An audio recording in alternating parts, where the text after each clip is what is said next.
Okay, I'm Tom Vogelsong. I used to live in the Boston area, but retired and moved to California about 8 years ago, and started consulting for startups at that point. Love passing it forward, really, Right. the bullpen mantra, and try and do that.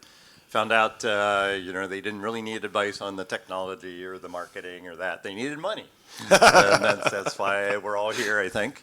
And so I got into the angel investing side, did a few stupid investments on my own to begin with, and then realized I need smart people around me to help me find the good ones. So I actually ran into a guy that I worked with 40 years ago back at GE, and he had been an angel investor for 30 years. I go, that's the guy I want to pin my future to. So he had been with Band of Angels, one of the very first angel investor groups in California, and also Keiretsu, if you're familiar with Keiretsu. And he had seen two problems with angel investing. One is when you're investing in early stage companies, really hard to find out which ones are going to survive and thrive and provide that 10x plus return on investment. And the second is, how do you get your money back ever? I mean, or sometime have some liquidity if you have an event where you need your money out. So he set up what at the time was called Keto, and now is called K2X Capital. And we now have about 250 member shareholders. And to find the good companies, he said, we're never going to be the first money in. Okay. We'll wait until some other group, like Band of Angels, has gone through, done their due diligence, and said, yes, this is worth investing.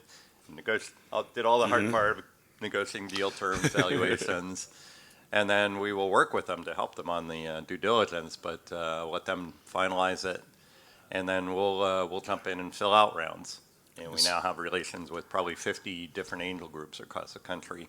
We all share information. We all want to help the companies win. Second part on the liquidity side is he organized us somewhat different than any other group that I know of or anybody I've talked to knows of. He set us up as a company. We're actually a Delaware C Corp, so we all are shareholders, not individual angel investors. And we pulled our money together. We make our decisions as a group, what we're going to invest in. So we have a life science screening team, a tech screening team, and then we decide in a monthly meeting what we're going to invest in. And because we're a corporation, we can actually raise money by going on the public markets. And so the vision from day one is eventually be on NASDAQ. So anyone out there, whether you're an accredited investor or not, could buy one share of our stock, own a piece of 100 startups. And so our model is calling ourselves the ETF of startups. We are now in process. We've finally got our auditors on board because the biggest question is how do you value one startup? Okay, multiply by 100. How do you value a portfolio of 100 startups? But we finally got those investment bankers to understand how to That's worth more, obviously, right? Yeah.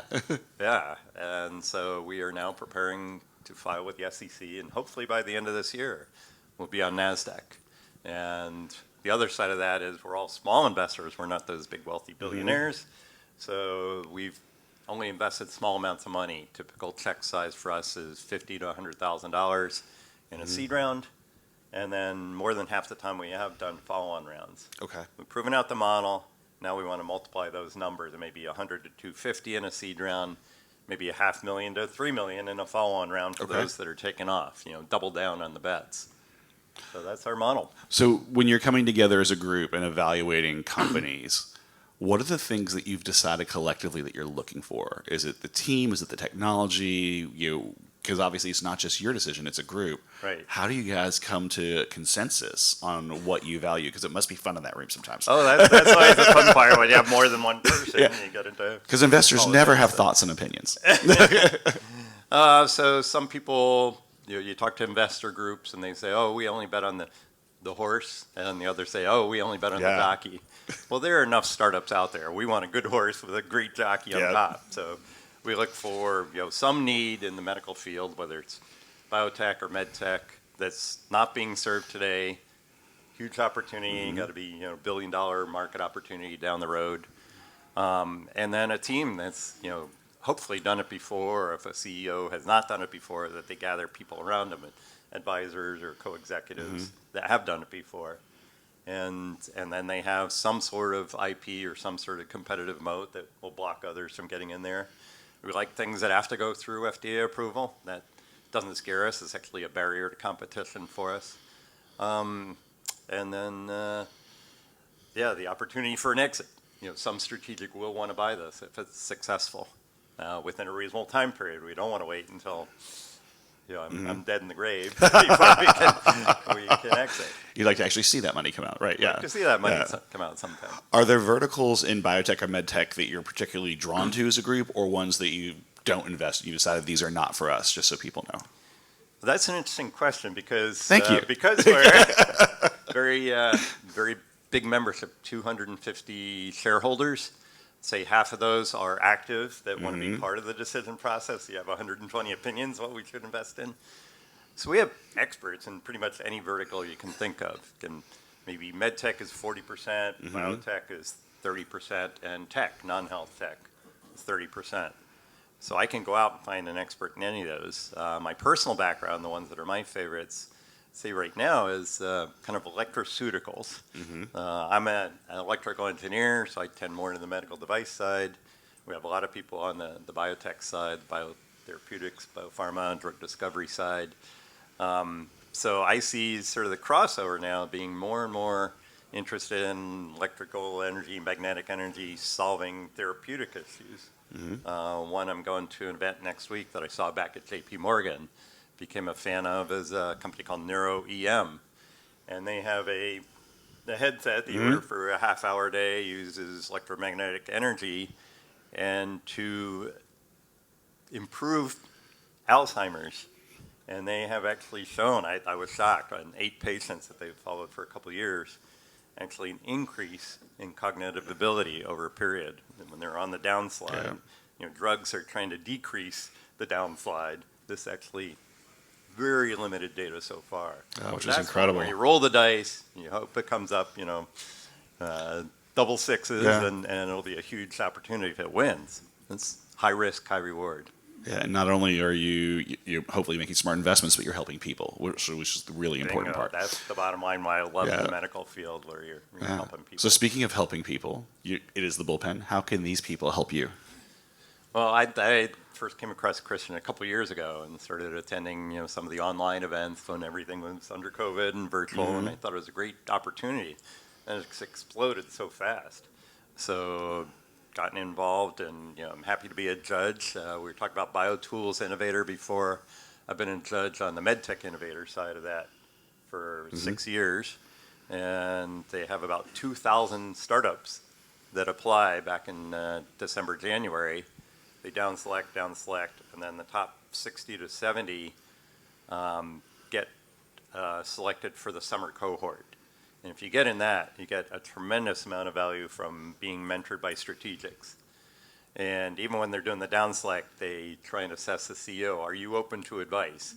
Do you know everything? Then they don't want you.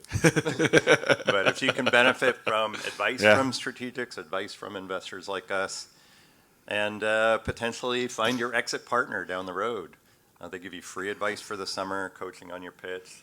And I'll tell you, out of the 90 companies we've invested in, I think 25 to 30 of them have been through MedTech Innovator or BioTools Innovator. Fantastic. They have MedTech Asia, they have a pediatrics, they have a dermatology. They've started to break off. They're now taking the next step, and like Christian with Bullpen, they're now setting up a fund to start investing in the companies. Because their data is, in 2024, of all the companies in MedTech, 25% of the money has gone to MedTech Innovator companies. Oh, cool. So it's a very, very successful program with a track record of, I think, 10 years now. Yeah. Speaking of being open to advice, Bullpen, do you want any advice, questions? How many shareholders do you have, and is there a minimum buy-in, and who gets to vote?